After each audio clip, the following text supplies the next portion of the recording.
Bismillahirrahmanirrahim.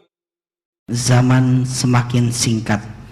Dari Abu Hurairah radhiyallahu anhu menuturkan, Rasulullah shallallahu alaihi wasallam bersabda, tidak akan terjadi hari kiamat hingga zaman semakin singkat. Maka jadilah setahun bagaikan sebulan, sebulan bagaikan sepekan, sepekan bagaikan sehari, sehari bagaikan sejam, dan sejam bagaikan seperti terbakarnya pelepah pohon kurma. Hadis riwayat Imam Ahmad.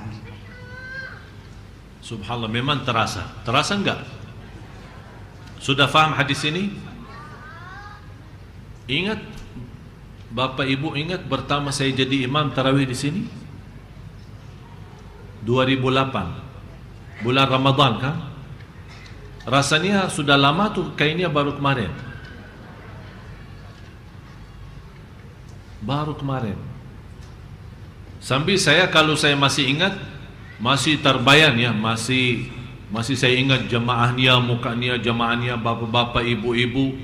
Sambil saya masih tergambar lagi jadi imam di depan mihrab ini. Ini tanda apa? Saking cepatnya. Kadang kita ada janji sama orang, kita lupa berjanjian itu. Tiba-tiba ditelepon, enti di mana? Ana tunggu lama. Kenapa? Ini kan sudah hari Rabu, kan janjian. Astaghfirullahaladzim, ya Allah, ana fikir janjian minggu kemarin. Jadi saking orang tidak merasa, karena saking cepatnya, jaraknya, waktunya. Orang-orang yang dulu berjalanan jauh, mungkin ibu-ibu yang sudah usia bertemu orang tuanya, nenek kakeknya, neneknya yang dulu berangkat haji pakai kapal, bisa bermingguan, bisa berbulan-bulan kan?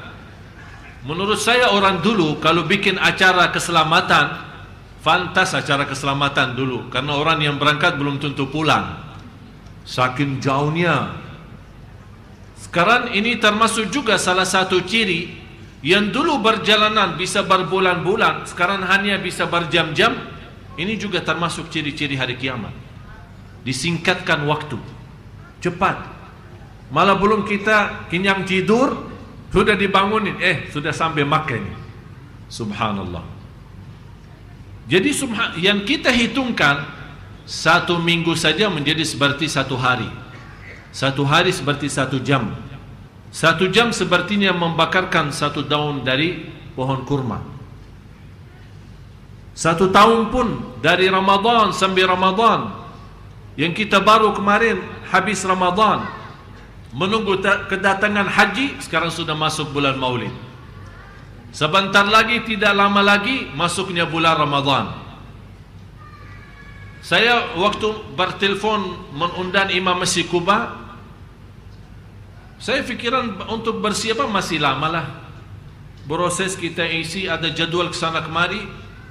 Baru saja tadi pagi kita rapat untuk persiapan acara Maulid. Ternyata untuk kedatangan mereka hanya 2 minggu, malah kurang dari 2 minggu. Kita belum siapin apa-apa. Belum kita mau menetapkan jadwal di mana, di masjid mana. Ternyata mereka sudah mau datang, kita belum siap. Saking cepatnya waktu.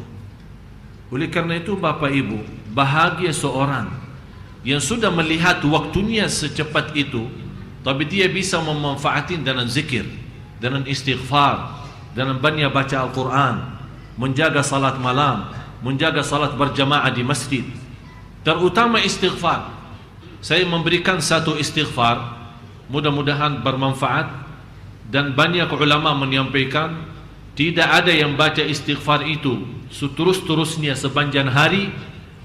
Setiap kesusahan Allah berikan kemudahan, dan setiap kesempitan akan Allah bukakan pintu rizki seluas-luasnya. Astaghfirullah alladzi la ilaha illa huwal hayyul qayyum wa atubu ilaih. Saya ulang lagi. Astaghfirullah alladzi la ilaha illa huwal hayyul qayyum wa atubu ilaih. Istighfar dengan cara ini bukan hanya mengampuni dosa, memberikan kemudahan dan mempenuhi dan menyelesaikan hajat kita, hajat lahir batin, hajat dunia akhirat. Tapi ingat satu hal, banyak orang ingin lewat istighfar Allah cepat mudahkan. Dia punya masalah fitnah, masalah dosa, masalah maksiat sudah bertahun-tahun. Begitu dia sadar, saat dan kapan sadar? Bukan sadarnya karena habis dosa maksiat, tapi dia mulai sadar kebetulan lagi menghadapi sebuah cobaan, ujian yang membuat dia stres sampai galau.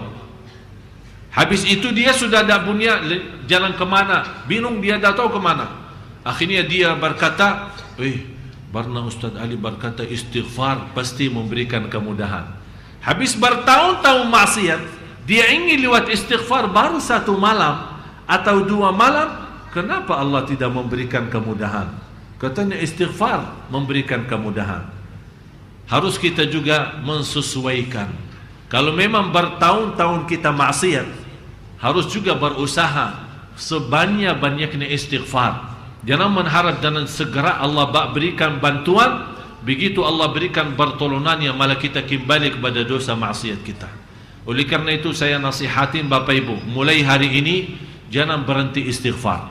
Anda di jalan, Anda di mobil, Anda jalan kaki, naik bis, motor, kemana saja Anda pergi, dalam keadaan wudu, tidak, dalam keadaan suci maupun halangan, dimanapun berada, dalam keadaan apapun, silahkan berbanyak istighfar. Astaghfirullah alladzi la ilaha illa huwal hayyul qayyum wa atubu ilaih.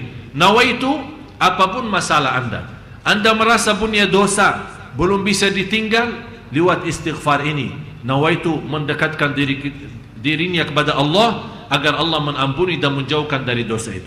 Anda punya masalah sama suami, Anda punya masalah sama istri, Anda punya masalah sama anak, Anda punya masalah sama siapapun, tetangga, atau ada seorang yang pernah kita pinjamin belum dia lunaskan, lewat berbanyak istighfar akan Allah berikan kemudahan. Dan ada satu saat orang sendiri akan datang dan melunaskan hutangnya, tambah kita tagih dan tambah kita cari. Itu kedahsyatnya dan kelebihan istighfar.